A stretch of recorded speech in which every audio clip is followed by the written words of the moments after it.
Hello and welcome students, Gyanjyoti coaching সেন্টারের পক্ষ থেকে তোমাদের সকলকে আরো একবার স্বাগত। আমরা কিন্তু বৌদ্ধ যে শিক্ষা ব্যবস্থাটা ছিল সেটা শুরু করেছিলাম এবং আজকে কিন্তু বৌদ্ধ শিক্ষা ব্যবস্থার পাঠ্যক্রম নিয়ে কিন্তু আমরা আলোচনা করব।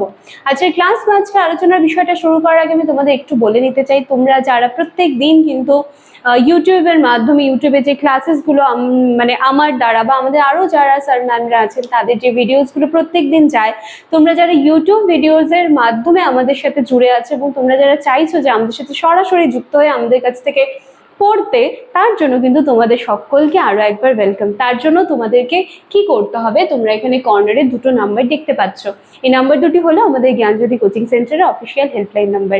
এই দুটি নাম্বারের মধ্যে যে কোনো একটি নাম্বারে কল করে কিন্তু তোমরা অনায়াসে আমাদের সাথে কিন্তু যুক্ত হয়ে যেতে পারো। আমাদের এখানে মানে অ্যাডমিশনের পরে নোটসপত্র যেরকম প্রোভাইড করা হয় সেরকম কিন্তু এখানে অনলাইন ক্লাসেরও ব্যবস্থা রয়েছে। মানে পেইড ব্যাচে যে সমস্ত ক্লাসেসগুলো হয় সেগুলো কিন্তু রেগুলার প্রোভাইড করার চেষ্টা করে থাকি। চেষ্টা বলাটা ভুল হবে, আমরা কিন্তু সেটা নিজেদের দায়িত্ব মনে করে প্রত্যেক দিন সেটা পালন করি। তো চলো, যদি তোমরা ইচ্ছুক থাকবে তাহলে কিন্তু তোমরা অনায়াসে আমাদের সাথে যুক্ত হয়ে যেতে পারো। কত না বাড়ি আমি আজকে আলোচনার বিষয়টা শুরু করছি। দেখো, বৌদ্ধ শিক্ষা ব্যবস্থার পাঠ্যক্রমটা। আচ্ছা, প্রথম দিকে মানে এই যে বৌদ্ধ যে শিক্ষা ব্যবস্থাটা ছিল, এর আগের দিনে আমরা জানলাম যে সমাজে যখন হচ্ছে ব্রাহ্মণ্য ধর্মের খুব একটা মানে শ্বাসরুদ্ধকর একটা পরিস্থিতি যখন তৈরি হয়েছিল, যখন সাধারণ মানুষ এমন একটা সহজ সরল ধর্ম খুঁজছিল যেখানে তারা খুব সহজভাবে ধর্মের রীতিনীতিগুলোকে যাতে গ্রহণ করতে পারে, সেটাকে বুঝতে পারে, তো সেই মতো অবস্থায় দাঁড়িয়ে কিন্তু আমাদের যে বৌদ্ধ ধর্ম রয়েছে সেই ধর্ম কিন্তু আত্মপ্রকাশ করেছিল। এবং বলাই যেতে পারে যে সেই সময় দাঁড়িয়ে এই যে গোড়ামি যে এসে গিয়েছিল সমাজে, ধর্মের প্রতি যে গোড়ামিটা এসে যাচ্ছিল, সেখানে কিন্তু বিদ্রোহী বলতেই পারি আমরা গৌতম বুদ্ধকে। তো আস্তে আস্তে কি হলো, এই যে বৌদ্ধ যে যখন ধর্মটা এলো, সেখান থেকে আস্তে আস্তে যারা বৌদ্ধ ধর্মাবলম্বীরা ছিল, তো তারা মনে করতে লাগলো যে এটা যখন হচ্ছে সমাজে এসেছে বা সমাজে আত্মপ্রকাশ করেছে, তো এটার কিন্তু নিশ্চয়ই একটা শিক্ষা ব্যবস্থা হওয়া উচিত এবং এটার কিন্তু একটা নির্দিষ্ট পাঠ্যক্রম থাকা উচিত।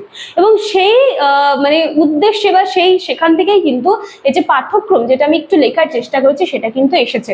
দেখো, সবার প্রথমে কিন্তু সংঘবাসী যারা ভিক্ষুকরা যারা সেখানে থাকতো, ঠিক আছে, যারা ভিক্ষুকরা যারা থাকতো, বৌদ্ধ ভিক্ষুকরা, তাদের জন্যই কিন্তু মেইনলি এই যে বৌদ্ধ ধর্মের যে আচার রীতিনীতি, ঠিক আছে, এই সমস্ত কিছুগুলো কিন্তু প্রথম দিকে শুধু তাদের জন্যই ছিল।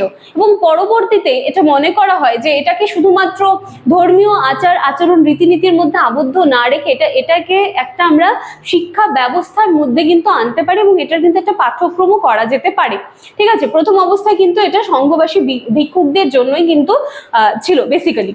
আচ্ছা, পরবর্তীতে কি হলো যে ব্রাহ্মণ্য ধর্মের গোড়ামির থেকেই কিন্তু গৌতম বুদ্ধ নিজের যে বৌদ্ধ ধর্ম ছিল সেটাকে কিন্তু দূরে রাখতে চেয়েছিলেন, যার জন্য তিনি নিজের যে ধর্ম ছিল সেখানে এমন কিছু জিনিস রেখেছিলেন যাতে সেটা কোনোভাবেই যেন যে গোড়ামির থেকে আমরা বেরোতে চেয়েছিলাম, ঠিক আছে, সেই ব্রাহ্মণ্য ধর্মের ধারে কাছেও যেন ঘেঁষতে না পারে, এইভাবে কিন্তু তিনি নিজের ধর্মটাকে কিন্তু আগলে রাখতে চেয়েছিলেন। বা এর পরবর্তীতে যখন আমরা শিক্ষা ব্যবস্থাটা আরো আস্তে আস্তে এখনই আমরা জানবো, সেখানেও কিন্তু দেখবো যে সেখানে কিন্তু তিনি সমস্ত ওই যে ব্যাপারগুলোর থেকে বেরিয়ে এসে সমাজের মানুষকে যে ব্যাপারগুলোর থেকে বের করে তিনি এনেছিলেন, সেই ব্যাপারটা যেন তার শিক্ষা ব্যবস্থায় কোনোভাবে না পড়ে, সেদিকে কিন্তু তিনি চেষ্টা করেছিলেন।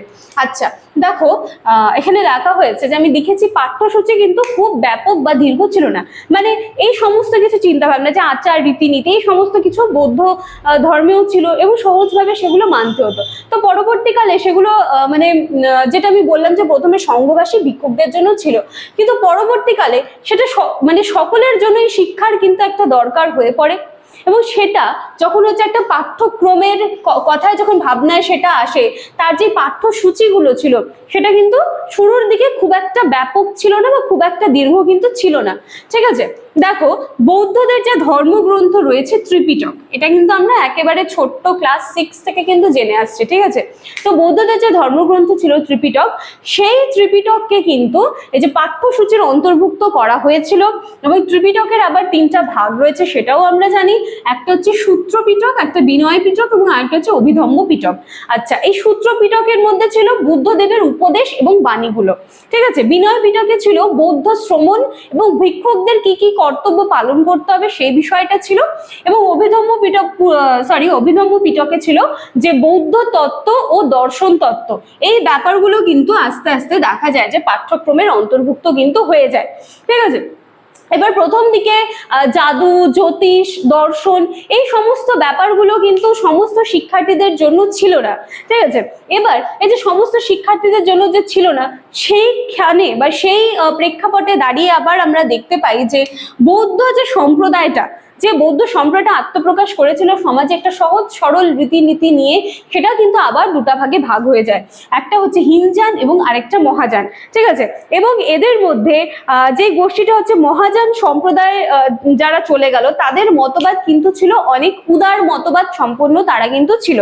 ঠিক আছে, এছাড়া দেখো বৌদ্ধ শিক্ষার পাঠ্যক্রম পরবর্তীকালে মানে দেখো শুরুর দিকে যখন কোনো একটা শিক্ষা ব্যবস্থা শুরুর দিকে শুরু হয়, তখন সেখানে কিন্তু মানে সেইভাবে মানে সেই ব্যাপারগুলো আসে না যে আচ্ছা আমি এই জিনিসগুলো রাখবো, সেটা ইনক্লুড করব, এইভাবে আমার শিক্ষা ব্যবস্থাটা ডিজাইন করবো। তো ঠিক সেরকমই কিন্তু এই বৌদ্ধ শিক্ষা ব্যবস্থার দিকেও হয়েছিল। শুরুর দিকে কিন্তু এতটা মানে ব্যাপক বা দীর্ঘ ছিল না, এবং যত দিন যেতে থাকে এখানে কিন্তু মানে কিছু কিছু জিনিসগুলো কিন্তু অ্যাড হতে থাকে।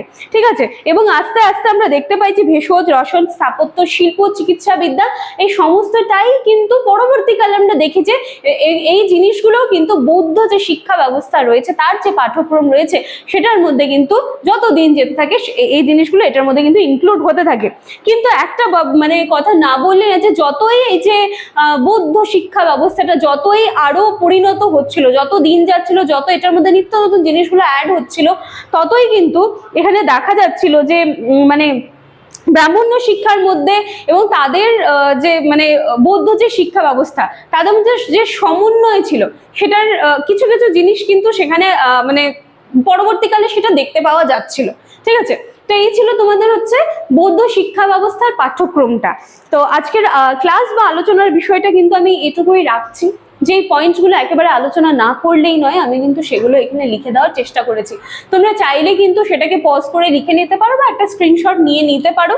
ঠিক আছে, তো চলো ক্লাসটা আমি যতটা সহজভাবে নেওয়ার, যতটা ছোট্টভাবে নেওয়ার চেষ্টা করেছি, আমি কিন্তু সেই চেষ্টা নিয়ে তোমাদের সামনে এসেছি। আশা করছি এই পয়েন্টসগুলো একটুখানি মনে রাখলে কিন্তু তোমরা সাজিয়ে গুছিয়ে এক্সামে কিন্তু সুন্দরভাবে লিখে আসতে পারবে। তো চলো আজকের ক্লাসটা আমি আর বাড়াচ্ছি না, ক্লাসটা এখানেই শেষ করছি। দেখা হচ্ছে পরের দিনে আবার নতুন একটা টপিক নিয়ে। ততদিন বা ততক্ষণের জন্য থ্যাংক ইউ। দেখা হচ্ছে নতুন ক্লাসে।